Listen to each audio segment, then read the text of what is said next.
A igreja com a paz do Senhor. Estamos aqui mais uma vez na casa de Deus, mais um culto de Santa Ceia, porque esse culto, irmãos, vai ser feito até Jesus voltar. Aleluia! Enquanto Ele não voltar, todos os meses estaremos aqui na presença de Deus, realizando este trabalho que foi uma das ordens de Jesus. Há poucos dias nós estudamos na escola bíblica sobre este assunto, sobre o batismo nas águas e sobre a ceia do Senhor, que foi as duas ordenanças que Jesus deixou para a igreja: batismo nas águas e ceia do Senhor. E hoje, irmãos, eu tenho orado a Deus, porque sempre quem tem esta responsabilidade de trazer uma palavra para a igreja, ele tem aquela preocupação: o que é que vai falar para a igreja? Aleluia! Porque tem que ter essa preocupação, porque a gente somos apenas servo de Deus. Quando a gente chega aqui no púlpito, que assume a tribuna, que pega esse microfone na mão, que esteja no pedestal, irmãos, a gente somos um canal de Deus, para Deus falar para a sua noiva, porque a igreja é a noiva de Jesus. Então, nessa noite, irmãos, a palavra que Deus tem nos colocado em nosso coração, que nós lemos, está em 1 Coríntios capítulo 15, nós lemos a partir do verso 50, e aqui, meus irmãos, a gente vê Paulo ensinando sobre o arrebatamento, Paulo ensinando sobre a ressurreição dos mortos. E ele começa, se nós formos para o contexto da onde a gente lemos, no versículo de número 3, porque já que é culto de ceia, Paulo aqui, ele dá aqui um toque neste assunto, falando da ceia e mostrando que estava falando para a igreja aquilo que havia recebido do Senhor, que é o que o crente, irmãos, deve fazer. A gente só devemos falar para a igreja aquilo que recebeu do Senhor. E o versículo 3 diz: porque primeiramente vos entreguei o que também recebi. Então Paulo, quando escreve para a igreja de Coríntios, porque a igreja de Coríntios, ela foi fundada por Paulo. Paulo passou 2 anos ali em Coríntios, fundou esta igreja na sua segunda viagem missionária. E ele escreveu essa carta e mostrou para a igreja, porque talvez ali tivesse algum crente que tivesse duvidoso com aquelas cartas de Paulo. Será que isso que Paulo está mandando aqui para a igreja, que está mandando ensinar na igreja, será que é de Deus mesmo ou é coisa dele? Ou é criado da mente dele? Aí Paulo aqui, irmãos, deixa bem claro, no versículo 3, porque primeiramente vos entreguei, que no caso foi a palavra, o ensinamento, o que eu também recebi, que Cristo morreu por nossos pecados, segundo as Escrituras. Então Paulo mostra para a igreja de Corinto que estava anunciando à igreja aquilo que Deus havia colocado em seu coração. E é isso que o crente, que é aquele que tem responsabilidade de transmitir a palavra, deve fazer, é falar aquilo que Deus lhe mandar falar e colocar no seu coração. Porque o próprio Paulo ensina que nós devemos nos colocar em lugar de vasos de honra para uso do Senhor. Então o crente, irmãos, ele é um vaso de honra, ele tem que se considerar, tem que se colocar no lugar de um vaso de honra para que Deus use esse vaso para a igreja, para transmitir o ensinamento, a instrução, porque nós sabemos que o ensinamento é a mesma instrução. Quando você ensina, você está instruindo. Quando você instrui, você está ensinando.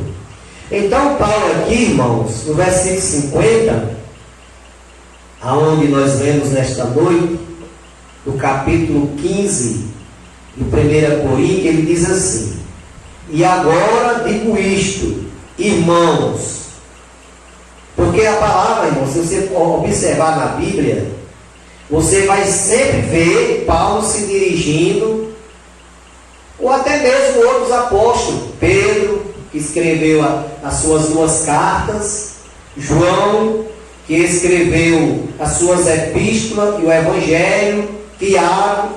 Você sempre vai ver ele se dirigindo aos irmãos. Só que quando aqui fala em irmãos, está incluindo as irmãs. Está incluindo as irmãs também. É o mesmo caso de anjo. Porque no céu só tem anjo. No céu não tem anja. Tudo lá é anjo, né? É tanto que quando aquela pessoa perguntou para Jesus: Senhor, me responda uma coisa aí. Um homem se casou com uma mulher. Essa mulher tinha 6 irmãs, com ela fazia 7. Aí ela morre. Pela lei, ele devia casar com a cunhada. Então ele casou com a cunhada morreu também. Casou com a outra, morreu também. No caso, a mulher casou, não foi o homem, foi a mulher, né? A mulher, era uma mulher que tinha, está na Bíblia, no Evangelho. Essa mulher casou, primeiramente, morreu o homem. Casou com o cunhado, morreu, porque a lei dizia que só podia casar se fosse com o cunhado. Aí casou com todos os 7, e todos os 7 morreram. Agora me responda uma coisa, Senhor. Lá no céu, quem vai ser o esposo dessa irmã? Se ela foi casada com os 7.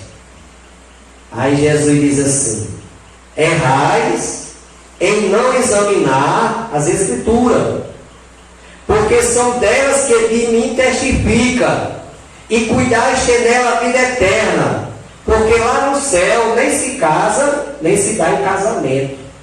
Porque, irmão, Paulo diz assim, que lá no céu eu conhecerei como serei conhecido. Quando eu chegar no céu, eu vou conhecer Herotildes, que Herotildes hoje é minha esposa. Mas eu não vou conhecer ela como esposa. Deus vai fazer um milagre na mente, porque nós seremos transformados.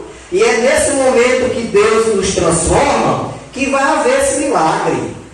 A gente não vai chegar lá, porque eu já vi o irmão pregar, que eu particularmente eu respeito, porque a gente deve respeitar a opinião de cada um. Mas eu particularmente eu não creio dessa forma, porque o irmão estava ensinando na escola bíblica que quando chegar no céu, ele vai conhecer a esposa dele como esposa. Ele vai se lembrar dele lá na terra, juntamente com ela, que era a sua esposa.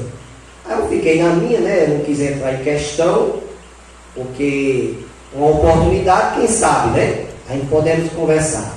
Mas não é dessa forma.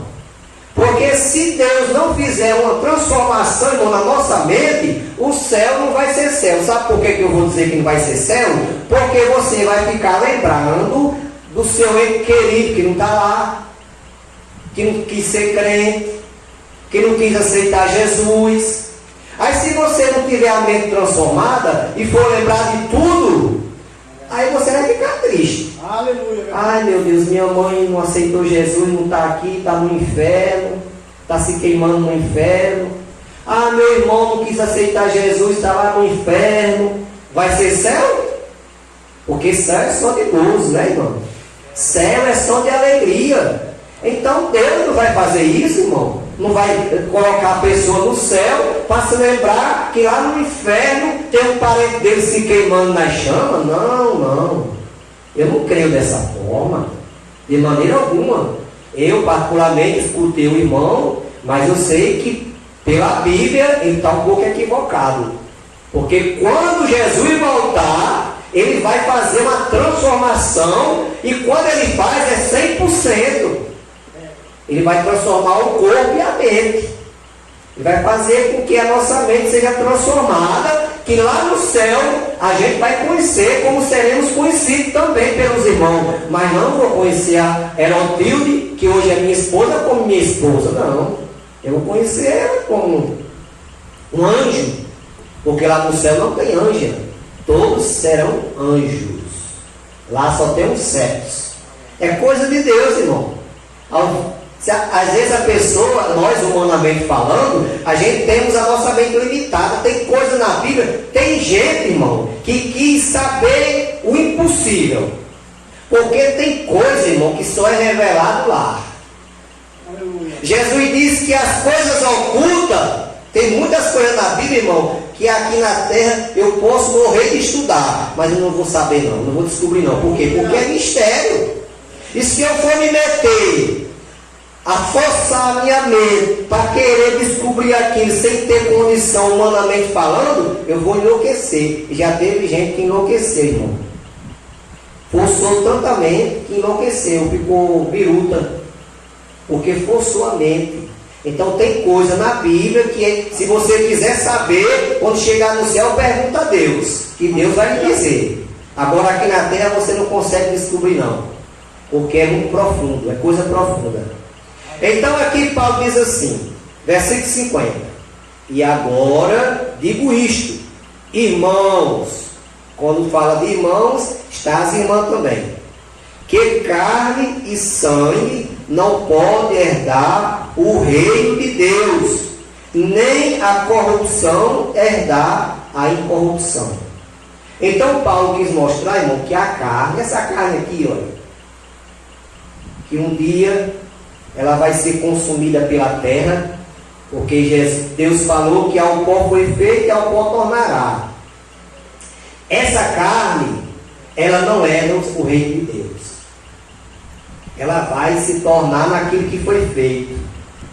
Então nem a carne e nem o sangue herdam o reino de Deus. É por isso que a gente procuramos andar pelo que a Bíblia ensina. Uma das coisas que eu não cheguei a comer ainda, porque eu era um inocente, mas depois que eu tomei o conhecimento eu não comi mais, que eu cheguei a comer ainda sangue depois de crer. Na época eu não sabia que não podia, mas é uma das coisas que tanto é proibido no Antigo como no Novo, é se abster do sangue. Então o sangue, porque o sangue, segundo alguns estudiosos dizem que é como se fosse a vida. Quando você tira todo o sangue, o que acontece? Você morre. Não existe corpo humano sem sangue. Se tirar, morre. Então o sangue é como a vida. Então a Bíblia diz que nós não podemos comer sangue, tipo nenhum, qualidade nenhuma, a não ser uma coisa que você esteja inocente, que alguém coloca uma comida e não lhe diz, e você não dá para ver que tem sangue, aí você come, não é pecado. Por quê? Porque você não sabia que tinha, você estava inocente, né? Aí é outra coisa. Agora eu sabendo que ali tem sangue, aí eu procuro explicar para a pessoa: olha, minha amiga ou meu amigo, não sei, me desculpe, eu sou crente, aí eu aprendi que não pode comer sangue, mas o resto aqui eu como. Pelo menos sangue eu só não quero sangue, né? Por quê? Porque a gente tem que obedecer o que está na Bíblia, que a Bíblia nos ensina. Então a carne e o sangue não herdam o reino de Deus, nem a corrupção, a incorrupção também não. A corrupção, irmão, não pode herdar a incorrupção. Por quê? Porque o que é certo, o que é errado. Aleluia. Jesus disse que a luz não pode se misturar com as trevas. Não pode. Se você pega um copo d'água As irmãs sabem muito bem disso e os irmãos também, né? Coloca um copo d'água aqui, pega uma colher de óleo, joga dentro, mexa. Você pode mexer o quanto quiser, mas não se mistura. Do mesmo jeito, é nesse sentido que Paulo está dizendo.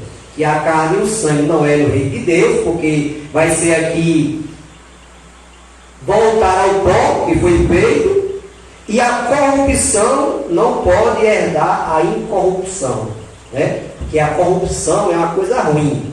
A incorrupção é quando a pessoa não é corrupto, é uma pessoa sincera, é uma pessoa direita. Então quem é direito, irmãos, ele é direito em todo canto. É o mesmo caso de crente. Quem é crente, irmão, ele é crente em todo canto. Aonde ele chegar, ele é crente. É dentro da igreja, é fora da igreja. Aleluia. Mas nós estamos vivendo, meus irmãos, num tempo tão difícil, até porque nós fomos avisados por Paulo que viria tempos trabalhosos, que hoje a gente passa vergonha, a gente se envergonha. Porque quem tem sentimento? A gente se envergonha muitas vezes por pessoas que se dizem crente, que não vivem conforme a Bíblia, porque quer viver de duas formas. Quer viver o modelo da Bíblia ou da igreja e quer viver o modelo do mundo. Aí muitas vezes a gente chega no supermercado, está aquela pessoa que na igreja é crente, mas lá, aí às vezes a gente dá a paz do Senhor, e aquela pessoa muitas vezes com muita vergonha, com vergonha de responder, viu, irmão? Se envergonha de responder a paz do Senhor. Quer dizer, fica difícil a gente ter que presenciar essas coisas, mas é cumprimento da palavra, irmão. Porque quando Jesus voltar para buscar a sua igreja, quando ele fala lá no capítulo 25 de Mateus sobre as 10 virgens, aquelas 10 virgens, aquelas 10 jovens ali na igreja, eram todas 10 crentes. Todas 10 eram crentes. Todas as 10 iam para o culto, todas as 10 cantavam, todas as 10 oravam, todas as 10 participavam dos trabalhos, todas as 10 confessavam que era crente, mas havia uma diferença. Porque Jesus conta que havia 5 prudentes e 5 loucas. E diz que elas adormeceram, porque elas estavam esperando o noivo. O noivo aqui representa Jesus. Nós, a igreja, somos a noiva. E Jesus é o noivo. Nós estamos esperando o noivo voltar para nós subir para o céu. Do mesmo jeito estavam aquelas 10 virgens. Porém, elas adormeceram e lá à meia-noite se ouviu um grito. Lá vem o noivo. Lá vem o esposo. E diz que todas as 10 acordaram. Só, irmão, que houve uma diferença ali. As lâmpadas, naquele tempo não tinha energia, né? As lâmpadas, as lamparinas daquelas 5 prudentes estavam acesas e tinha azeite de reserva. E a lamparina daquelas loucas lamparinas estava se apagando e não tinha reserva. Aí elas se preocuparam, se aperrearam e correram em busca das 5 prudentes. E pediram, dá no vosso azeite. Aí as 5 prudentes, como era prudente, aí disseram, não, a gente não pode dar, porque pode ser que falta a nós. Vá e compre. E elas foram, mas quando voltaram, a porta já estava fechada. E elas começaram a bater na porta, abre-nos a porta. E o noivo disse, eu nem vos conheço. O que isso significa, irmão? Para esse povo aí, irmão, que está fazendo a igreja sofrer, porque as irmãs sabem, os irmãos sabem, nós sabemos, que quando uma pessoa diz que é crente, que não dá o testemunho, ele faz o evangelho sofrer. E por eles nós pagamos o preço. Porque quando as pessoas que não é crente abrem a boca, elas não distinguem, elas colocam tudo num saco só. Os crentes. Uma vez eu estava pastoreando uma igreja e tinha um cidadão lá, irmão, que tinha uma raiva de crente que não era brincadeira. E um dia ele começou a dizer as coisas perto de mim assim, estava bem próximo. Aí nesse dia, irmão, Jesus me deu uma ousadia tão grande Que Deus dá autoridade no crente. Deus dá autoridade para você falar. Não é desaforo não, é autoridade. Aí o camarada disse, todo pastor é ladrão. Aí eu disse, meu amigo, que era meu vizinho lá, né? Quer dizer que você diz que todo pastor é ladrão? Você é. Depois vai dar parte de mim. Não quero um ladrão vizinho a você não. Canto de ladrão é na cadeia. Você não está dizendo que eu sou ladrão? Vai dar parte, homem. Ele foi? Não, pastor, mas não é com você não. Não, você está dizendo comigo. Você disse que todo. Então se é todo, eu estou no meio. Meu amigo, quando você for dizer as coisas, você separe as coisas. Você diga, pode dizer logo o nome da pessoa, fulano de tal, assim, assim. Distingua, não coloque tudo num saco só não. Aí ficou desconfiado, mas também foi a última vez, né? Nunca mais eu disse nada, né? Então, meus irmãos, nós sabemos que carne e sangue não é do reino de Deus, que corrupção não é da incorrupção, que as trevas não se misturam com a luz. Aí diz aqui, eis que vos digo um mistério. Na verdade, nem todos dormiremos, mas todos seremos transformados. Então, Paulo aqui deixou claro que nem todos nós dormiremos, ou seja, morreremos, mas todos seremos transformados. Porque no arrebatamento, quando o anjo tocar a trombeta, porque Deus, irmão, já está o dia certo de ele mandar o anjo tocar. Agora só quem sabe é ele. Jesus disse que nem o Filho, nem os anjos, mas somente o Pai. Então Deus vai explicar, a gente já sabe o dia, porque ele já marcou lá o dia. Só ele sabe o dia que vai mandar o anjo tocar a trombeta. Aleluia. E essa trombeta vai ser tocada. Aleluia. E Jesus vai voltar, porque o toque da trombeta é o aviso para Jesus vir buscar a igreja.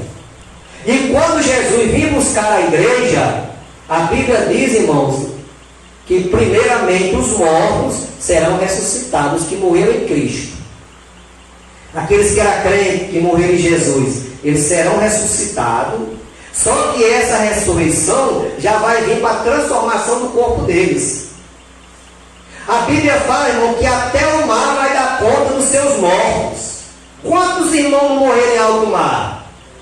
Lá, aquela história que os irmãos já assistiram até o filme, eu já assisti mais de uma vez e gostei muito, e aqui acolá eu dou uma olhadinha ainda, o Titanic. Meu irmão, ali tinha muito crente ali, irmãos, naquele navio, e muitos morreram ali, naquele naufrágio. Então os corpos deles não foram encontrados, alguns foram, mas nem todos. E os que não foram encontrados, quando tocar a trombeta, que Jesus voltar, aí os que estão lá no mar, que ninguém nunca encontrou o corpo, aí vai naquele momento ser ressuscitado também. Porque o mar vai dar conta dos seus mortos. Então todos nós seremos transformados. Tanto os que morreram em Jesus, que estão sepultados, vai ser ressuscitado, transformado, e nós, se estivermos vivos, seremos transformados, vamos receber um corpo glorioso, um corpo de glória, e juntamente com os que ressuscitam, porque primeiro, irmão, a vez é para os que estão sepultados. A gente não precede os que morrem. A gente não vai primeiro do que os que morrem. Os que estão mortos em Cristo ressuscitarão. Quando eles ressuscitarem, aí nós seremos transformados e juntamente com ele seremos levados às alturas. E Jesus vai estar lá na nuvem, esperando a igreja, esperando nós. Aleluia. Porque esta é a esperança do crente. Nós só somos crentes, irmão, por isso. Nós só somos crentes porque nós vamos morar no céu, irmão. A gente aceitamos a Cristo com esse desejo e temos essa certeza que nós vamos um dia morar no céu, porque Jesus morreu por nós. Então diz aqui o versículo 52: no momento, num abrir e fechar de olhos. Irmão, é muito ligeiro, viu? Abrir e fechar de olhos É milésimo de segundo, não tem matemática na terra, irmão, que calcule a velocidade de um abrir e fechar do olho. É num abrir e fechar de olho, ante a última trombeta, porque a trombeta soará. E só quem escuta é os crentes, viu? Os incrédulos não escutam não. Só quem vai escutar é os crentes que estão vivendo uma vida de prudência. Porque a trombeta soará e os mortos ressuscitarão incorruptíveis. Irmãos, um corpo incorruptível é um corpo de glória, é um corpo que não se corrompe. Já diz o pastor Napoleão Falcão, o corpo glorioso que nós vamos receber, irmão, a gente atravessa uma parede dessa de um lado para o outro. Aleluia! Porque vai ser um corpo de glória, não vai ser mais carne, porque a carne, se fosse a carne, a gente fosse bater na parede. Mas é um corpo de glória. Nós seremos como pessoas espirituais, que será espiritual mesmo. Porque nós sabemos, irmão, que o espírito, ele atravessa uma parede dessa, não precisa de porta nem de janela não. Não precisa. Então diz que a trombeta soará e os mortos ressuscitarão incorruptíveis e nós seremos transformados. Meus irmãos, eu estava hoje à tarde no ciclo de oração e mostrando às irmãs e aos irmãos que ali estavam, irmão, se a gente for meditar o que nós éramos, irmão, para o que nós somos hoje, irmão, é motivo de a gente passar a noite e o dia dando glória a Deus. Aleluia. Porque nós estávamos, sabe aonde, irmão? Nós estávamos lá no charco de lodo. O salmista diz no Salmo 40: esperei com paciência no Senhor. Ele se inclinou para mim e ouviu o meu clamor. Tirou-me de um largo horrível, de um charco de lodo. Pôs os meus pés sobre uma rocha. Firmou os meus passos. Pôs um novo cântico na minha boca. Um hino de louvor ao nosso Deus. Aleluia. Então, irmãos, a Bíblia fala que Deus nos tira do charco de lodo, da podridão, espiritualmente falando. Porque esse mundo diante de Deus, irmão, é uma podridão. A gente não consegue ver a podridão desse mundo no mundo espiritual, mas Deus vê tudo. É uma podridão, irmão. Mas Deus tira nós lá do charco de lodo, nos dá um banho, nos lava com o sangue do teu filho, coloca em nossa boca um novo cântico e firma os nossos pés na rocha e nos coloca em lugar de príncipe. Aleluia. Eu costumo dizer, irmão, que eu gosto sempre de falar isso para a igreja. O nosso Pai é Deus. Sim ou não? Deus é rei. Deus é rei. Então, se Deus é rei e nós somos filhos dele, então os irmãos são príncipes e as irmãs são princesas. Porque filho de rei, se for do sexo feminino, é princesa, do masculino é príncipe. Aleluia. Então nós somos hoje, irmão, príncipe ou princesa, no caso das irmãs, porque nós somos filhos do rei. Aleluia. Louvado seja o nome do Senhor. E sabe quem é o nosso irmão mais velho, irmão? O nosso irmão mais velho é Jesus, que é o príncipe. Aleluia, é verdade. Diz lá em Isaías capítulo 9, versículo 6: e um menino nos nasceu, um filho se nos deu, e o seu nome será maravilhoso, conselheiro, Deus forte, Pai da eternidade e príncipe da paz. Então Jesus é príncipe, nós homens somos príncipe e as irmãs são princesas, porque são filhos do rei. Aleluia. Então, meus irmãos, Paulo aqui falando para a igreja de Coríntio, ele diz assim: porque convém que isso que é corruptível se revista da incorruptibilidade. Isso que é o nosso corpo, irmão. Por mais que você ame o seu parente, por mais que eu ame a minha esposa ou ela me ame, por mais que eu ame o meu filho ou ele me ame, mas depois de 24 horas, irmão, acabou-se. Não tem quem suporte. Não tem quem suporte, não. Por quê? Porque nós somos corruptíveis. A nossa carne é corruptível. Eu fui em sepultamento com o filho de um irmão. Irmão, quando eu cheguei lá, já estava um mau cheiro, já tinha tomado conta da sala, porque essa pessoa morreu afogada. E o corpo chegou, era quase de madrugada já. Ele afogou, acho que eram umas 11 horas do dia, por aí. Aí o intérprete foi pegar, levou para o intérprete, fez aquelas procedências que eles fazem. E à noite chegou na casa dos pais. Aí quando nós chegamos lá, nós chegamos cedo, eram as 6 horas da manhã. Aí o pai disse assim: pastor, já botei a tampa aí, porque não tem quem suporte mais. Mau cheiro. Por quê, irmão? Porque o nosso corpo é corruptível. Ele se corrompe, ele se desmancha, ele apodrece. Mas essa carne que apodrece, que se corrompe, vai ser transformada em um corpo incorruptível. Em um corpo incorruptível. E isso que é mortal se revestirá da imortalidade. Ou seja, quando nós formos transformados, irmão, a gente não morre mais. Porque aqui nós vamos passar ainda. Se Jesus não vier logo e não alcançarmos o arrebatamento, a gente vai passar pela morte. Vamos um dia fechar os nossos olhos, vamos deixar de suspirar, né? Tudo vai se acabar para nós aqui, né? Aqueles que se diz amigo, que eu sempre digo, amigos só temos um, que é Jesus. Os demais são conhecidos. Amigo é Jesus. Os outros é tudo conhecido só, né? Amigo é conhecido. Porque, sabe por que eu digo isso, irmão? Porque Jesus é o verdadeiro amigo, que ele está com você na alegria e na tristeza. Está com você na dificuldade ou na bonança. Agora aqueles que se dizem: ah, pai, eu sou seu amigo. Aonde você for, eu vou. Aonde você entrar, eu entro. Aí quando está no aperto, o cabo faz carreira. Deixa você falando sozinho. Aleluia. Então isso não é amigo, irmão, isso é conhecido apenas. Agora Jesus não, irmão. Jesus, aonde nós entrar, ele entra. Aonde nós estivermos, ele está. Se nós estivermos doentes lá no hospital, ele está com a gente. Se nós estivermos salvos em casa, ele está com a gente. Ele está em todas as horas.